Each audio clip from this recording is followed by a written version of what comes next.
What's up, everybody? It is Anthony. Welcome back to our series where we're going to be rebuilding Old Dominion in EA Sports College Football 26.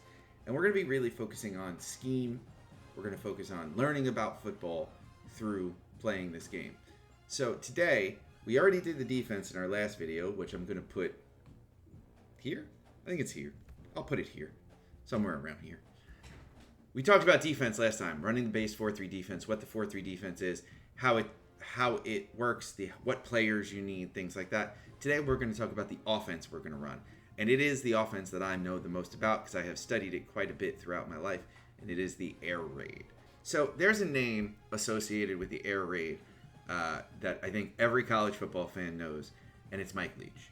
Mike Leach is a guy who kind of popularized the air raid offense, and remember all those years where you would have Mike Leach quarterbacks throw for 7,000 yards and then not even be considered for the NFL draft because everyone thought the offense was sort of non-functional at an NFL level. What we determined is that's actually not the case. A lot of the concepts actually do work. You'll notice I'm wearing a Giants jersey.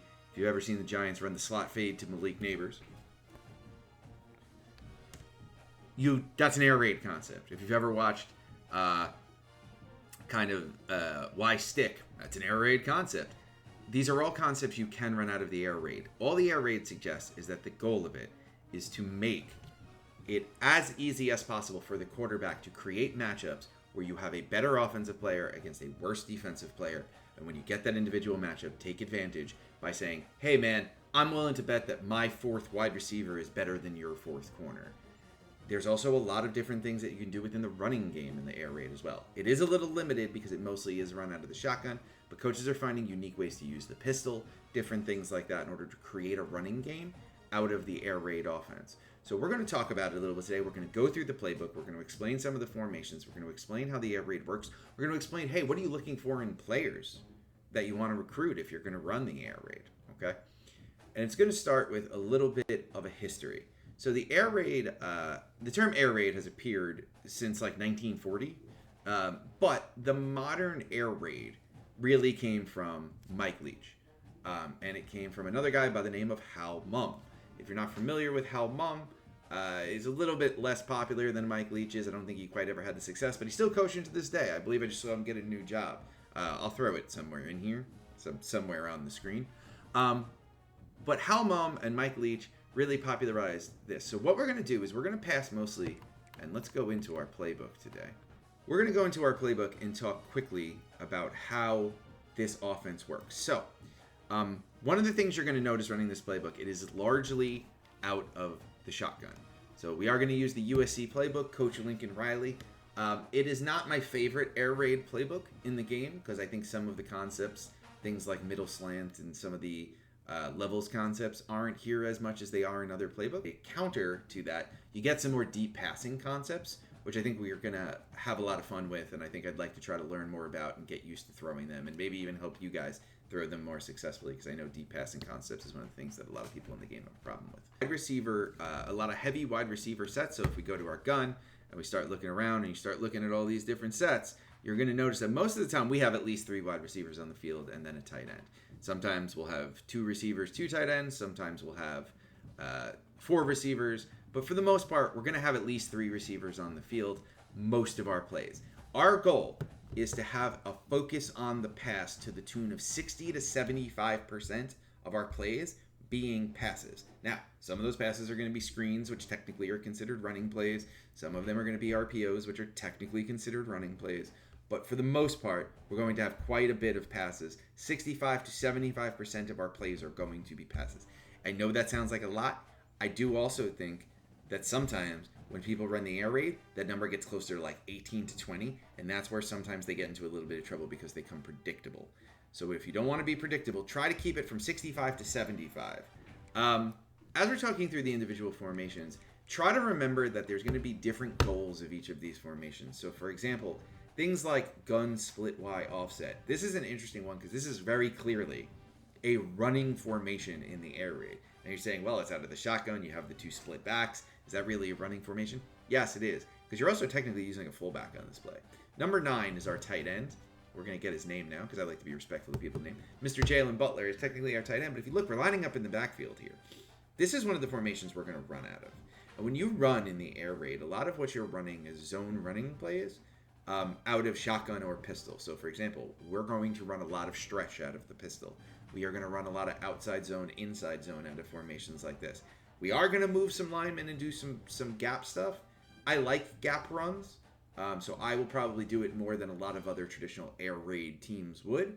But for the most part, you're going to be running inside zone, outside zone, stretch, things like that. Since most of the time we are going to be talking about passing, though, I do want to quickly go to some of the more pass-heavy formations. So if you look here, what you're looking at is obviously you have your 5-man offensive line. When you're looking for an offensive line for the air raid, remember you're going to be passing 75% of the time. So as a result, if you're going to make decisions on players, find guys who can pass block first. Pass block first, run block second. Run block is extra added value. For the most part, their job in run blocking is to take up space, hit the double teams, and create lanes. This is not necessarily an offense where you're going to need a lot of guys who can run and get out on the outside and do big guy on small guy stuff. So let's discuss the difference in the receivers. So let's take this. This is what we call Y off trips weak. But if we do notice, the first and most important thing is it does come out of the gun. So out of the gun, you're going to notice we have our quarterback, Colton Joseph. He's going to obviously be playing 5 to 7 yards back behind the center. And then to his left, there will be the running back. Obviously, you can flip that, but the idea is there. So one running back in the backfield. From the wide receivers, you're going to have 2 receivers on the outside. That is 0, Mr. Lott, and 18, Mr. Ambonassor. I want to make sure I get that right. I don't want to be disrespectful to anyone's name, especially because these are real people. So, Sydney, he's going to play our other outside receiver. So you notice Sydney. Sydney is 6'5", 209. This is a big dude. This is what we call a traditional X receiver. He's going to be our guy who's going to line up wide on the outside. We're going to throw him verticals. We're going to throw him slants. We're going to let him use that big body and let him create plays by basically boxing out smaller corners, things like that. On the other side, we're going to have TJ Lott. So TJ Lott is a little bit more of a speedster receiver, as you see. He's a guy who could really run. He's got 91 speed, 90 acceleration. He does have some good spectacular catch, so definitely running those verticals. It is going to be exciting to watch TJ run them, because I think we're going to probably hit a few. But the big thing here is if you notice the difference between the 2 receivers, the catch and traffic number from 82 to 73. So when we run it, we have to think probably a little bit less TJ Lott on slants and stuff, and a little bit more of that goes to Sydney, whereas on TJ, more of the vertical stuff, the Tyreek Hill stuff, the posts, the verticals, the corners, the stuff like that. That's really where we're going to want to hit TJ Lott. In addition, don't forget the screens are always an option, jet sweeps, stuff like that. With a guy who is as fast as this, I think that's what we really want here. We want to take advantage of his speed, his acceleration, his various things like that. So that's our role for TJ Lott. And then we're going to go to the engine of the air raid offense, which is the slot receivers.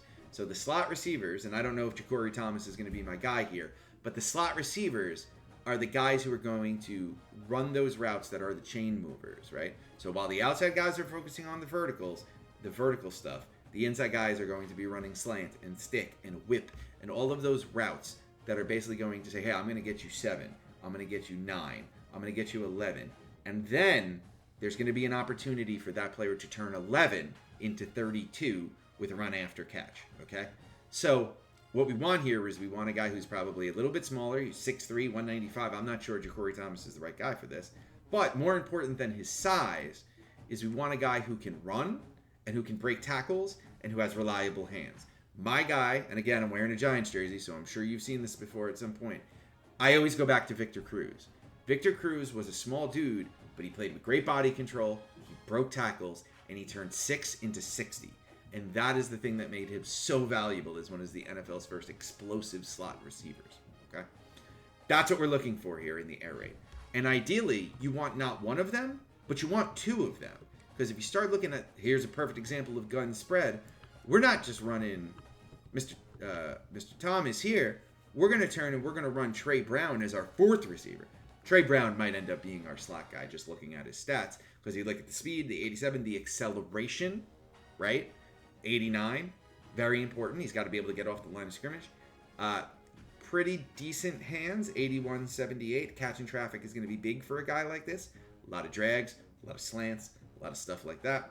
That's going to be really quick. And for us to get the ball out of our hands fast, good against blitzes, good against pressure, good against man coverage, good against zone coverage, all this little stuff that we can adjust slightly to make good against everything. And then the goal is, hey Trey, hey Ja'Cory, once it's in your hands, make a guy miss, go get the big yardage. But the tight end, I do want to talk about a little bit. So this playbook, the Lincoln Riley playbook from USC, it does have quite a bit of tight end stuff in it.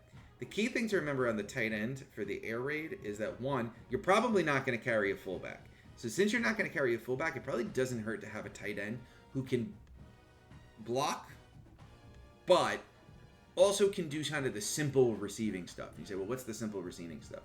Flats, sticks, slides, stuff where you are really, really close to the line of scrimmage, where you're going to be able to handle the simple stuff, get a catch, get 5 yards, and then basically turn it upfield and try to get 3 or 4 more. If you are fortunate enough to have a guy who can do that and turn some of those small gains into big gains at the tight end position, that is an absolute premium thing.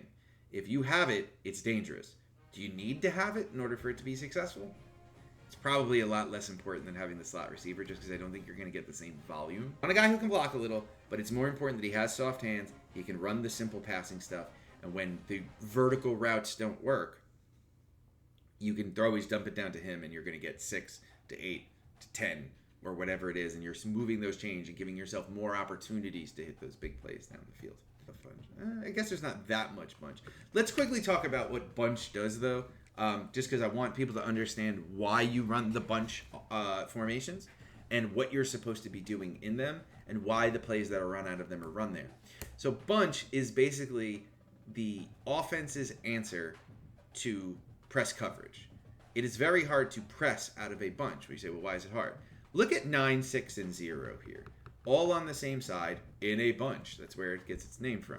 Well, if you come up and you play man coverage against those guys and they start running crossing routes, so let's say 9 runs a flat and 0 runs a drag, your 2 guys are going to run into one another trying to cover those things. So when you get bunch, what you typically get is a lot of inside crossing routes going to make the defense basically go, okay, I cannot come up and play man against this. I have to fade back into some kind of zone. And then once they fade back into the zones, that's when you can hit that underneath stuff to the slot receiver. It basically becomes this kind of rotating pattern where you're having them come up. Okay, cool. They have to come up to stop the short stuff. Now we're going to hit the long stuff. Okay, now they got to back up. Okay. Now they're going to come. Now we're going to hit the short stuff. We're going to let that slot receiver really hit the volume stuff, as I'll call it a lot throughout the rebuild here. So when we're looking at air raid passing concepts, the key thing I really want you to remember coming out of this is, 1, we need different receivers on the outside than we need on the inside. We need the bigger, stronger body guys for the vertical stuff on the outside. We need the smaller slot receiver types for the stuff on the inside. Now, if you have a 6'5", 226 guy who can run the inside stuff, more power to you. I just don't know how many of those guys exist. I can name one off the top of my head, and it's Juwan Jennings on the 49ers. Be an amazing blocker from the slot, but also be an incredible receiver who really came into his own last season. He is holding out for a new contract last night. I hope they get that done because I like watching him play. Then you're also going to need to create some kind of running game. That's typically with zone running plays, outside zone, inside zone, stretch, things like that. And you want to sprinkle in some gap runs, sprinkle in base, sprinkle in some GT counter, sprinkle in some stuff like that, just to keep the defenses honest and know that not every running play is going to be inside zone. One of the biggest problems I see with air raid offenses is the running game is so predictable. If you're looking for concepts out of the shotgun that you want to learn about how to create a running game, please watch the Miami Dolphins. Mike McDaniel is so good at this. He has a lot of really good creative running concepts, and that's why you see guys like Mostert and Achane constantly be at the top of leagues in explosive plays. He does such a great job creating great matchups in the running game. Dude's a genius. I hope it works out. I hope his quarterback can stay healthy, but at least in the running game, the dude's a genius. And last but not least, this is all going to be about creating matchups. How do you create matchups in the passing game where you have your third best receiver against their third best corner, and what can your third best receiver run to create some separation and then get 5 air yards and turn 5 air yards into 30 total yards because you led them with a good accurate pass from the quarterback and now all of a sudden he could take it, he could catch it, he could run. Very easy. Okay? That is... I think the air raid is the best offense across any playbook you could possibly imagine. However, you do need to mix up your concepts. So I do want to quickly point out that we do have some other non-shotgun stuff. We have you off here, which is a pretty traditional ace set for those of you who may play Madden. It is 1 running back, 2 tight ends, 2 receivers. This is like a very old school Tom Coughlin era formation here. And what you really want to do out of this is you want to use this as your ground and pound formation. So in the air raid, since so much of it is shotgun and so much of it is zone running, when you do want to mix it up, you want to get into this formation. There's a toss out of this formation if you like toss plays. We're going to have smaller, shiftier running backs in the air raid because we're going to need guys who can catch the ball out of the backfield. Typically, you don't have many of the big bruisers with soft hands. So we're going to have these kind of shifty guys who can kind of double as slot receivers. So that's a fun thing you can do in certain formations. But when you're running the ball, if you can get them to the outside, if you can create those one-on-one matchups, if you can say, hey, Devin Roche, get to the outside and you have to make one guy miss, you're basically counting on your running back to be able to make that one guy miss and then take off and start getting yardage in a straight line. You really want to use single back, both you off trips as your base running formations, and then run play action out of them. Not a ton of play action in the air raid playbook that we're going to be using, but I do encourage you to try to use it a little bit. It does work very well in this game, which is a really, really nice change because there have been a lot of EA Sports football games where it hasn't worked very well. But I am excited to say there is absolutely an opportunity for you to run some play action stuff. I think it's going to be like a 5% out of this playbook. It's not Utah or one of these other like Kyle Shanahan-y playbooks. But you're at least going to get to run it a little bit. Okay, cool. Last but not least, we have a pistol formation. So we have one formation at a pistol. It's open flex. So if you look, we do have a slot receiver here. We're lining up our tight end as our fullback in this particular formation. And we're basically going to use this also as a running formation, but it's got a little bit more flexibility than the one that's out from under center. You can do some zone read stuff here if you like to do that. I'm not the biggest quarterback run guy, but we'll run it occasionally. We'll talk about the keys to it, how to run it successfully. We also could do a lot of fun stuff where we sneak the tight end out of the backfield on stuff like PA slot, flats on Z spot, which is a play where you have the tight end go out to the flat and the inside receiver runs a corner while the outside receiver runs kind of a slant stop. So we'll run some of that stuff too. So this is also to basically just create some confusion. When you come out in this, they have to think about you running the ball because they're so used to seeing you in gun. It does look different. It looks a little bit more like a running formation, a little beefier, if you want to call it that. So teams will go, okay, great, they're going to run, but there's still a lot of great opportunities to get vertical passing plays out of this. In addition to, again, quite a bit of play action out of here as well. So that's a USC Air Raid playbook in about 20 minutes. So our next step here is going to be taking a look at the roster, looking at who's on the roster. Do these players fit our needs on that roster?